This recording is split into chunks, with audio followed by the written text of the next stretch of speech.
Hi there, my name's Paul and I'm one of the teachers at SET English. What I'd like to talk to you today about is contrast. I'm going to talk to you about 3 different phrases. They are but, although and however. So we'll start with a quick introduction to contrast. Okay, so when it comes to contrast, we often talk about things like opposites. I like you, but you don't like me. But the more common use, especially in OET, is when we have surprising results. Okay, so let me give you an example of that. Look at this sentence. Mr. Smith was advised to reduce his salt intake, but he has not made any changes to his diet.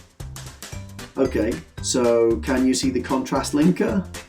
That is but. There it is. Okay, so when I talk about surprising results, what I'm really focusing on is something like this. So Mr. Smith was advised to reduce his salt intake. What would the normal result for that be? If you're advised by a doctor, the normal result would be to change your diet.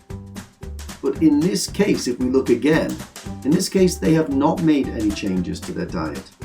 So that's a surprising outcome, and that's a kind of indirect result that we often use in OET. So let's look at those 3 linkers in a bit more detail. We've already had a quick look at but I'll just break it down for you, okay? But requires 1 sentence, all right? We're going to have multiple clauses in that sentence. A clause is a section of a sentence that has an idea, and in this case with but, we're going to have 1 at the beginning, we're going to have but, and then we're going to have another clause afterwards. Okay, so it's always placed after the first clause. Here we go. Mr. Smith was commenced on antihypertensives, but he made no progress. The first phrase, the first clause, Mr. Smith was commenced on antihypertensives. What do we normally expect? We would expect some progress, but we didn't get any progress. We've got our second clause, he made no progress, and the linker between these 2 ideas is but. Okay, so when it comes to making these multi-clause sentences, we've always got to consider what's the relationship between the 2 ideas in these clauses. Now it does get more complicated than this. People don't seem to like but, they prefer other things like although, however, and despite, which we can look at in another video. But is a good phrase, and I use it a lot. Okay, let's have a look at although. This is where things start to get a little bit more complicated. Okay, so like but, it requires 1 sentence. All right, we're going to have 2 clauses linked together by 1 linker. Okay, now this is where it starts to get a bit more tricky. It can be at the beginning or it can be after the first clause. Now we're going to have a look at it today at the beginning of the sentence, but it can also be after the first clause. You just swap them around. Okay, and we start to see here that there's also some commas, there's some punctuation. So let's have a look. Although Mr. Smith was commenced on antihypertensives, he made no improvement. The same idea as we had before. Although, now the first phrase is going to be Mr. Smith was commenced on antihypertensives. The second phrase is he made no improvement. Okay, and the linker that we used was although.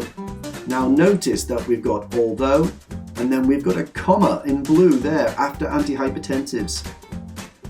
Later on I'll show you a common error that people make, but we need that comma, okay, to separate that clause. Let's have a look at however. Okay, one of the main things that people get wrong with contrast is that they think that however and although and but all behave the same way. But we've already seen the difference between but and although. However requires 2 sentences. All right? A comma is required. We need that comma as well.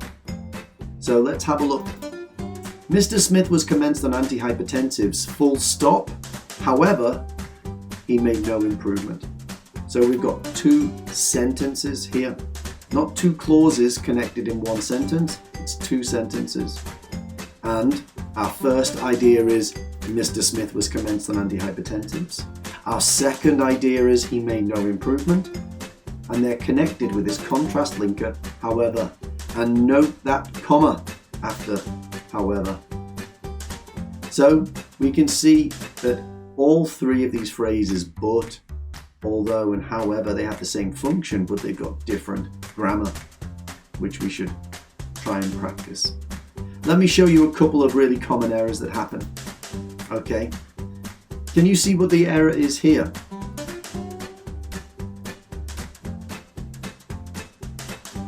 Although with a comma, that's not what we want. With that red comma there, we don't want that comma there. Do you know where that comma should go? It should go after antihypertensives, like we said earlier when we looked at although. Here's another common error. Mr. Smith was commenced on antihypertensives, however, he made no improvement. What's the problem here? Okay, the problem for us here is that we've got however just in the middle of a sentence. Like we said earlier on, that should be a full stop and a new sentence. Now when it comes to contrast, it can be a bit confusing. And these phrases here that I've shown you today, they all come with verbs after them, verb phrases. Other phrases like despite and in spite of, they require nouns, and that requires another step of grammar. So we do classes like that all the time, and on these different types of grammar, linkers with verb clauses, linkers with noun clauses. So you can come and find us and you can do the classes with us as well. But we'll also do a video soon about despite. Okay, that's me. I'm Paul. I'm one of the teachers at SET English, and I'll see you soon. Take care. Bye-bye.